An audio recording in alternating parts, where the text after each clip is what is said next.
I just got sent this AC unit to install on my DIY camper van build from OutEquipPro. And in this video, we are going to see if it is really worth the cost. We are going to test how long this 12 volt AC unit is going to run with 600 watts of solar. We'll also take a look at the exact air temperature, decibels, and the additional heating feature that's in this AC unit.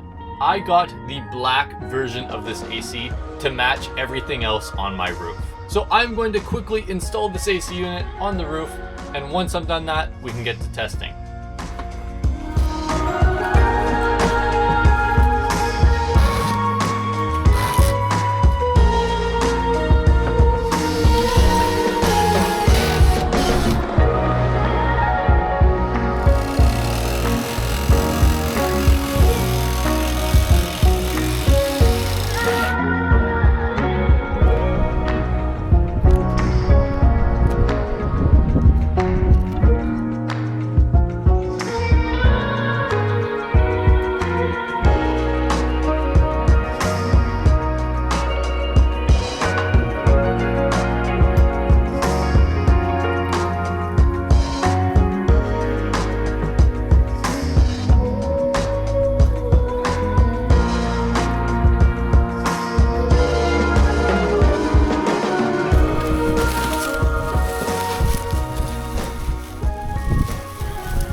Before we jump into anything, I did want to quickly mention that OutEquipPro did send me that AC unit and is the sponsor of this video. So it's about 2 months after we installed that AC unit, and it's finally warm enough and sunny enough on Vancouver Island to do some proper testing. The installation of the AC is pretty straightforward, but it is a little bit more intimidating and a little bit more complex than just installing, let's say, a max air fan. So make sure you watch a couple DIY how-to videos before attempting it. Do you guys see Ruka just out the window there? All right, jumping into the fun stuff. This AC unit runs on 12 volt DC power, which means you can hook it up directly to your bus bar. And that helps it run a little bit more efficiently because you don't have to run it through your inverter. You don't have to convert 12 volts into 120. But how much power does this thing actually draw? Well, there are a lot of modes to it, so I'll just pick a few of my favorites, give you the numbers for it, and it'll kind of give you an idea of how long it will be able to run in your system. Phase 1 of testing. And if I want to get accurate numbers for you guys, I need to disconnect my solar from the system. So I just did that. We'll get the numbers, replug in the solar, and see how much the solar outweighs the AC's power usage. The first mode that we're going to try is turbo.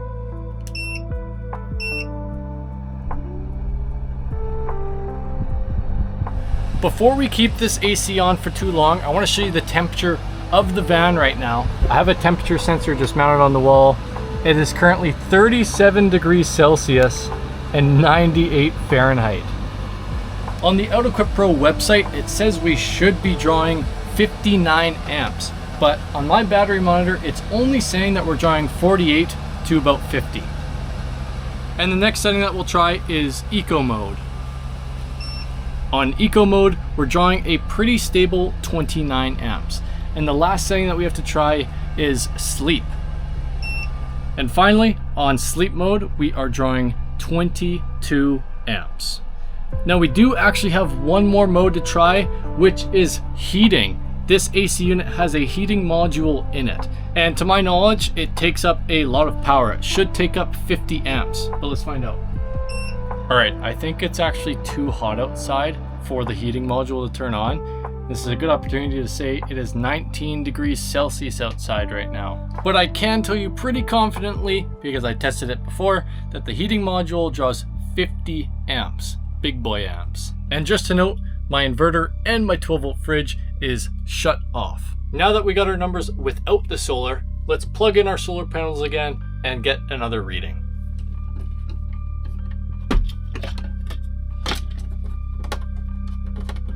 So right now with 600 watts of solar, technically 585 to be exact, we are charging at 29.4 amps in amazing sun.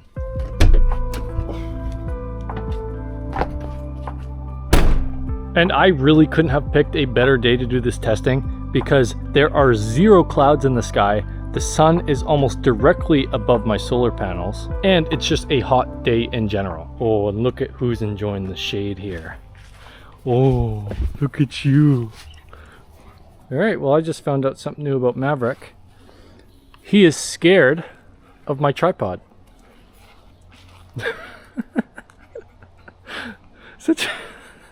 He's such a weird guy, isn't he, Ruka? Yeah.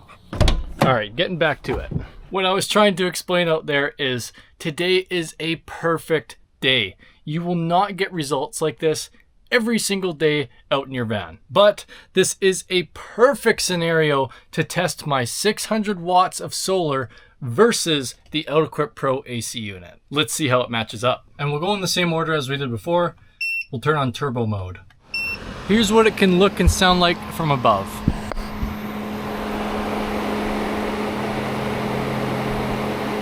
With the AC on turbo mode, my solar panels plugged back in, we are drawing around 18 amps and bringing in 31 from the solar panels. And now we'll switch it to eco mode. Remember, when the AC is in eco mode, we're drawing right about 29 amps. And if we're putting 29 to 30 amps into our system using the solar, that means we've pretty much completely balanced out the system. So in theory, if I had this kind of sun for 8 hours in the day and I have this AC running for 8 hours in the day, I would lose 0 amp hours. It's pretty insane. It is so crazy for me to think about that because a lot of people think if you have an AC in your van, if you have an AC in your RV, you better get a generator. This AC is running completely off of solar right now. It is not drawing from my batteries at all. And in fact, it's actually charging my batteries, granted at a very slow margin, but still. And the last mode that we'll try is sleep. We just saw my 600 watts of solar completely negate the power that the AC was using on eco mode. Now on sleep mode, we're actually charging the batteries at 7 amps. Wow. Moving on to phase 2 of testing. For the second round of testing, I'm actually going to test the exact air temperature coming out of the vents. I did some research on Google on how to measure flowing air temperature, and it recommended a meat thermometer. It recommends putting the prong in front of the airflow, and that'll be your temperature. Here is our baseline temperature just in the van. That's it in Fahrenheit. We'll put it in front of the vent right here, and you can instantly see it drop down. Seems like it's sitting pretty comfortably at 12 degrees Celsius, 53 degrees Fahrenheit. Now we'll test eco mode. For eco mode, it looks like we're sitting pretty comfortably at 13 degrees Celsius and 55.8 Fahrenheit. And now we'll switch this to sleep. Starting with our baseline again. And sleep mode looks like it's sitting nicely at around 14 degrees Celsius, 56.7 degrees Fahrenheit. And unfortunately, I can't test the heating mode because it's not turning on right now. So unfortunately, we'll just have to skip that one. Phase 3 of testing. And the last test that we're going to do is a sound decibel test. I downloaded an app. I don't know how accurate this is, but it's the best I can do. I got the AC pumping on turbo, so let's see how loud it really is. To keep this test fair, I wanted to keep my phone in the same place every single test and also outside of the direction of the air so it's not interfering with the microphone at all. And without me blabbing on further, let's test turbo mode.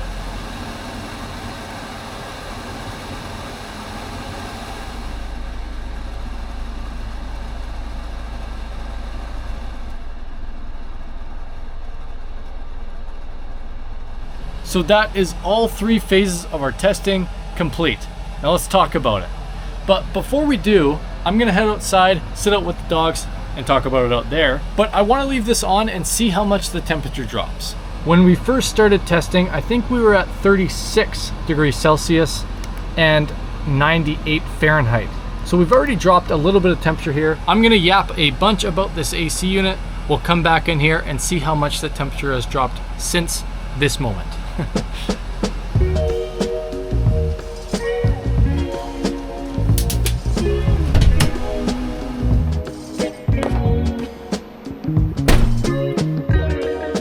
Now, to give you guys a little recap of all of our testing today, we first started by seeing how many amps that AC draws. With a perfectly sunny day like today and 600 watts of solar on my roof, turbo mode draws about 20 amps or so. On eco mode, the solar completely evened out the draw from the AC, which in theory means we can run it pretty much all day as long as we got good sun. And on sleep mode, we were actually charging the batteries.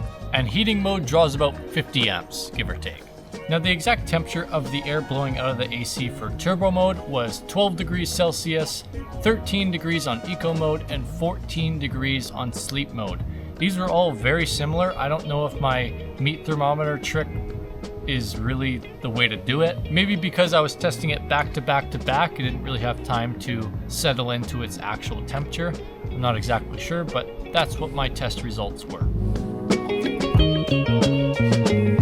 As for sound, turbo mode made about 60 decibels of sound, eco mode gave about 55, and sleep mode 50.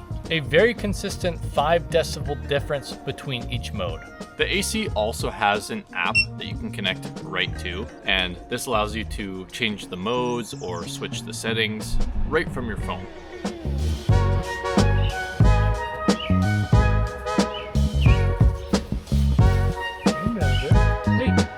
Well, that unit is currently sitting at about $900 USD with the heating unit, I believe, which is crazy when you compare that to Nomadic. Their ACs can range up from $3,800 to $5,000. That is a lot of money to be spending on an AC.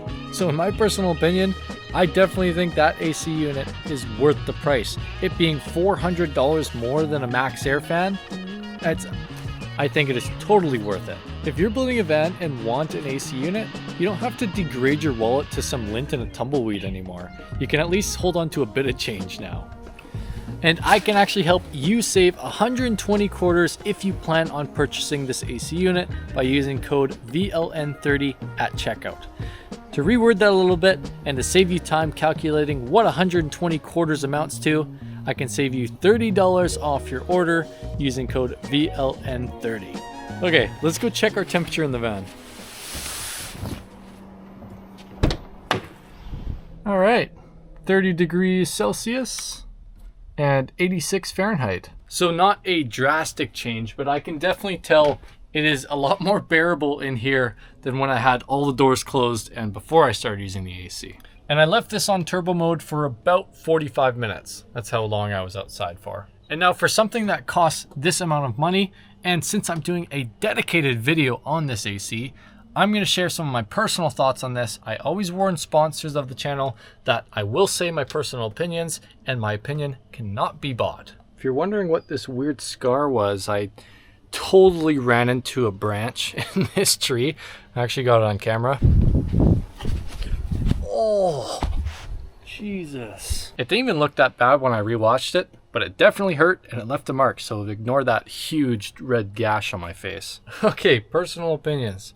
To start, I genuinely love this AC. In a previous video of mine, I said I wasn't going to put an AC unit in this van until OutEquipPro reached out to me and offered this unit to me. For the ones that don't know, I'm building this van for my dad, not for myself. But once I'm able to either buy or finance a van, this AC is going in it. Unless I somehow have money coming out of my rear end, I might go for a Nomadic, but I just can't justify spending that much money on an AC unit. It's a little absurd. The OutEquipPro AC is already a fantastic unit, and it's like less than a quarter of the price of Nomadic. I've also been using this AC while I'm driving because the AC in my actual van sucks real bad. So it's been really nice to have on longer drives on hotter days. And now when it comes to dislikes about this AC, OutEquipPro, I know you're watching, so take out your pen. The power cable. This thing right here. At the beginning of the video, 2 months ago, you saw me reroute this cable back into the inside. OutEquipPro, everyone that I see online has to do this themselves. Surely you can find a way to route that on the inside from factory. It would save us DIYers a lot of hassle. The one other dislike that I have is the faceplate. I am very particular on how I want my van builds to look, and I'm just not a huge fan of this faceplate. It looks too RV-y to me. And I know you might be thinking, well, you're building an RV. You're building a camper van. Like, what's the issue? But that's just one thing that I'm particular about when it comes to van builds. Personally, I don't like the look of mass-produced RVs and tacky-looking RVs. For example, I won't ever use that gray carpet that people make their walls with. I feel like I just don't like the look of it. And that's one thing that I think Nomadic does a little bit better than OutEquipPro is they make a really nice faceplate. If OutEquipPro made a black version of this, maybe a metal super flush version, I think that would instantly bump up OutEquipPro to just a whole new level. But really, those are my only two gripes. And that's really about it for this video. OutEquipPro, I cannot thank you enough for sending me this AC unit. They are also the same company that sent me my diesel heater. So now they've supplied me with heat and cooling. Like seriously, you guys are amazing. Especially for helping out a creator who doesn't even have 3,000 subscribers. Put a lot of hard work into my videos and your guys' support really makes it worth it. Ruka, come here. Ruka, come up here. Good girl. Well, if you have made it this far into my 37th video, I cannot thank you enough. If you want to watch me install that diesel heater, you can watch the video right here. Thank you guys so much for watching. Consider subscribing to the channel, maybe even like or comment, and I will see you in the next one.